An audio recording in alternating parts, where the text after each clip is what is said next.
Shalom, and welcome back to Bnei Noach Academy. Thoughts on the Torah. Please remember to hit the like button, to subscribe, and most importantly, to share this insight and inspiration with friends and family. So if you look in the book of Leviticus, chapter 3, the end of verse 16, 3 words which perhaps in the context seem to be not so significant, perhaps even don't seem to be a big deal. But really, when we take these 3 words in their own context, these 3 Hebrew words tells us everything about everything in the service of Hashem, in the service of God. The words are Kol Chelev LaHashem. All fats are to Hashem. Now, we're not talking about just that God likes to eat the fatty part of the steak. And if he does, believe you me, he doesn't need you, he doesn't need me for it. But God is telling us that when it comes to korbanot, which we typically translate as sacrifices / offerings, but the real and true translation of the word, as we explained in an earlier class, is to come close, to get closer to cleave to Hashem. When one wants to come close to Hashem, Kol Chelev LaHashem, all the fatty parts goes to God.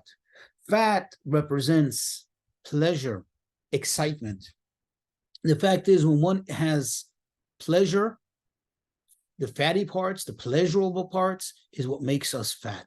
When one is in agony, when one is in anxiety, typically people tend to get skinnier. In fact, there's a story in the Talmud, without getting into the detail, but there was a great sage who came to meet the Roman general. Unbeknownst to the general, he was already appointed king back there in Rome. But the methods of communications in those days were not like today, obviously, and he didn't know about it.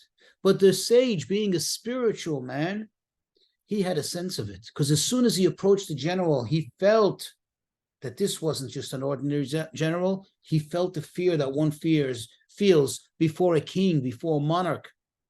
And he treated him as such. And the general said to him, you know, the way you're treating me is wrong.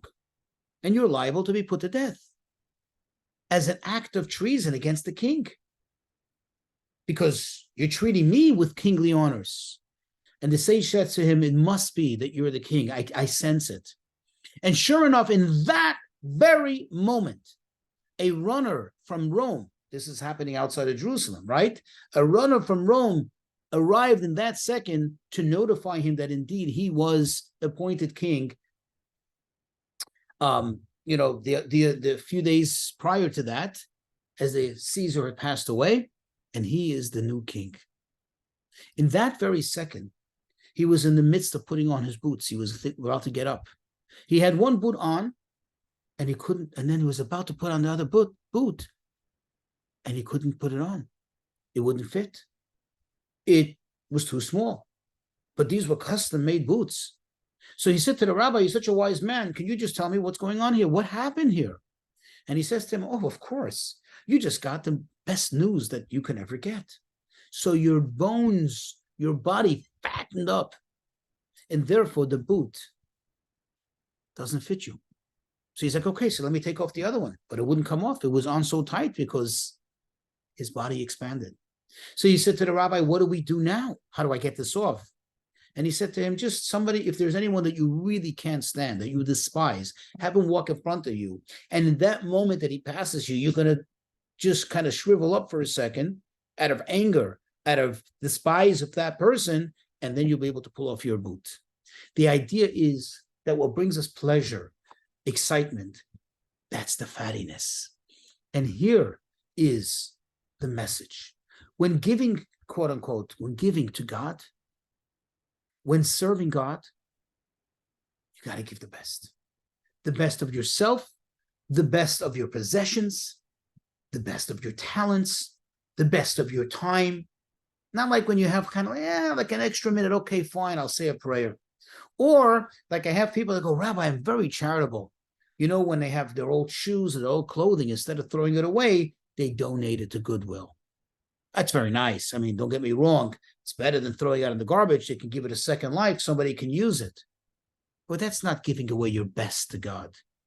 Take out $1 out of your pocket. That dollar you could have bought yourself something with and give it to help a poor person. You have your best time of your day.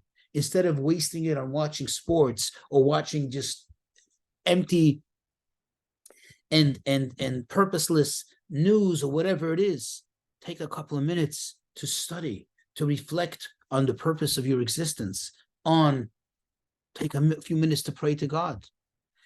You're having a good time. Think of somebody else, invite them over, give them some part of that pleasure, of that excitement. That is, quote, giving all your best to God. That is the way we serve God.